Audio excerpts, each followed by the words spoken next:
When you're getting your house ready to sell, you're going to want to make sure you have a nice checklist to get all the things done before you get it up on market. When you're ready to move and it's time to get your house on market to sell it, you want to make sure you take care of every nook and cranny. And there's a lot of different things in the process to get your house ready to go.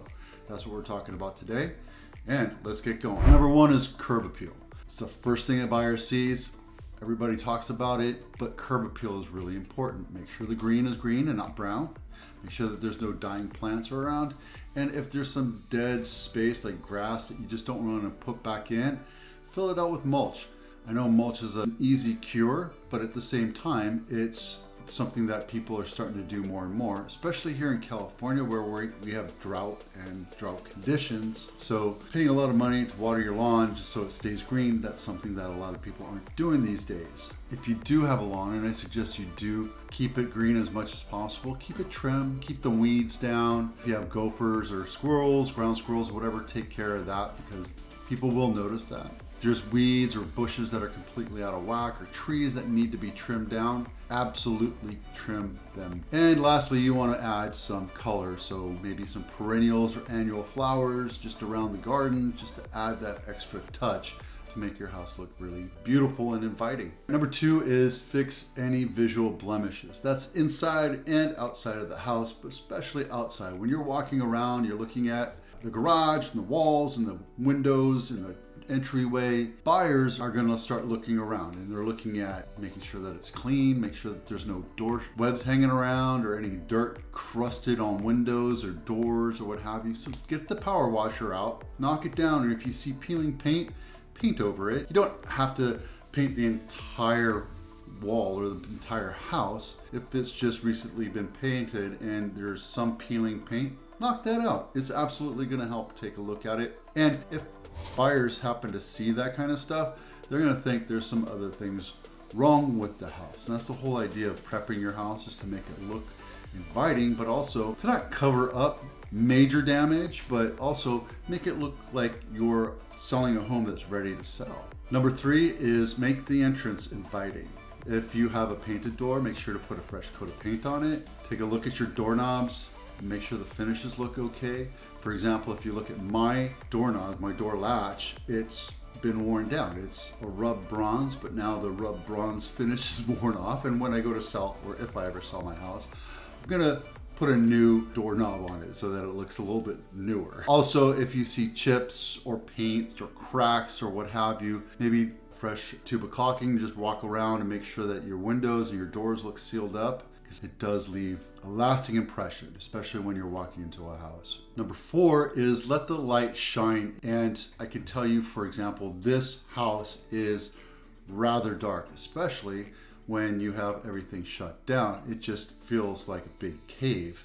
And when you walk through a house, you want it to be bright and airy and inviting. And we're also going to talk about staging and taking some other things away, but you want to open up the windows. You want to clean the windows. If you have blinds, open them up, especially for showing. Take the screens off and wash them. And a quick hint on that, keep the screens off, leave them in your garage or in a storage place so that the buyers can put it back on.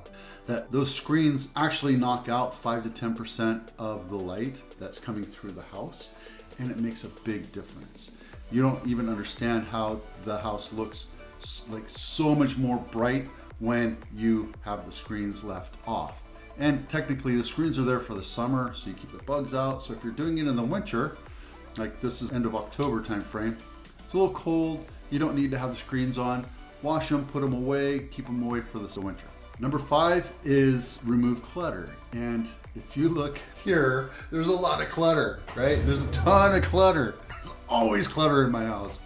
But I'm living here, and you're living in a home where you probably have a lot of clutter too, because you have your tchotchkes and things that mean things to you. And there's two reasons why you want to get rid of clutter. One is you want to make your house and every room look open and inviting and clear, and it looks like showroom model houses. That's one thing that you can think of. But the second thing is it gets you into the mindset of you're moving. So pack up your stuff, go get some boxes, pack up 90% of the stuff that you know you're not going to use. As a matter of fact, I have another video that you can watch on things on how to pack up your stuff, each room, and do it systematically and before you know it, it's done.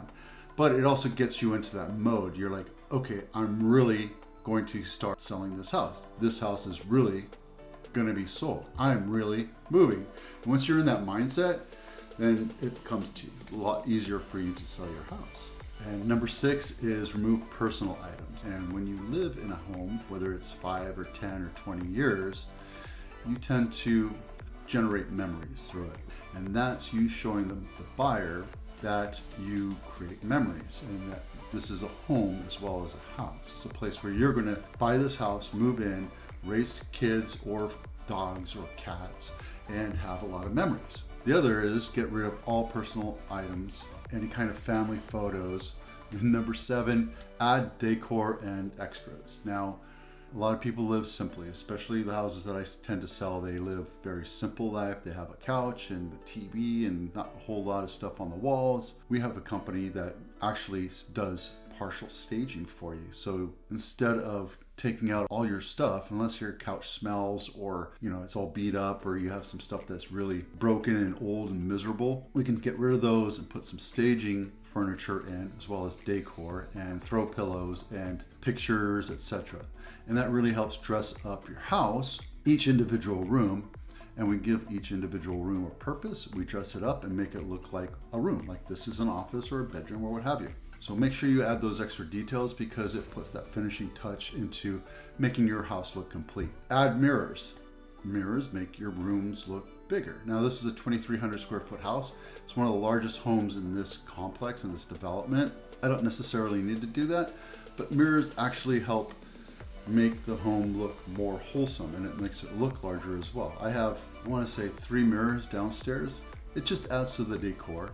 And we used to have a gold finished frame mirror and we painted it brown or black or something a while back, and it looks more modern now. So if you have something, you can always fix it up and make it look a little bit more modern with the recent colors of style. Remember I told you earlier that people will go through your cabinets and closets? It's true. People do want to look inside and see how large your cabinets are. They're not going to look and see what kind of clothes you wear, what kind of shoes you wear. Some people probably do. Come on. There are those people like, oh, she's wearing Prada. Whatever. I don't care about that kind of stuff. So I don't necessarily do that. What I'm looking for is space. I want to see how big the closets are, how I would organize my stuff in that closet or that cabinet, or the pantry, or the storage areas, right? Are they going through your dresser drawers? They really shouldn't be going through that, but people do. They just want to look. Sometimes they're just curious, they're not thinking about it, and all of a sudden, oh, I don't want to look, so they go away. Again, take anything of value, monetary or sentimental, and pack it away. Out of sight, out of mind, and they won't walk away. And last but not least, get rid of odors. Any kind of odors. You have dogs, I have dogs. My house smells of dogs. You have cats, you're gonna have a house that smells like cats. Don't cook fish or any heavily spiced, like curry foods. Just don't. Clean that up. And if you have cats, get them started to going outside into the garage. I sold a house earlier this year that the garage had the cat litter box in it. And as much as they tried, they scrubbed and they couldn't get rid of the smell of cat litter. Try to get them to put the cat litter box in storage outside. That obviously didn't work, and it became a problem selling that house. Even in the heat of the market, this happened in March, April timeframe, right when the market started doing this, plateauing, and it became an issue all the way through. So we finally fixed it, but smells will turn buyers off. If you have a moldy, mildewy smell, a musty smell, that'll turn buyers off. If you have a washing machine in your garage and it smells, it will turn buyers off. If you have a backyard like mine where the dogs go to the bathroom and my daughter's supposed to be cleaning up after the dogs and she never does, it will turn off buyers. So just keep that in mind. And by the way, if you're interested in learning about how to get rid of smoke smell, sure to watch this next video. That was your 11 tips for staging and prepping your house for sale. Hope this was helpful. I'm Vito Scarnecchia.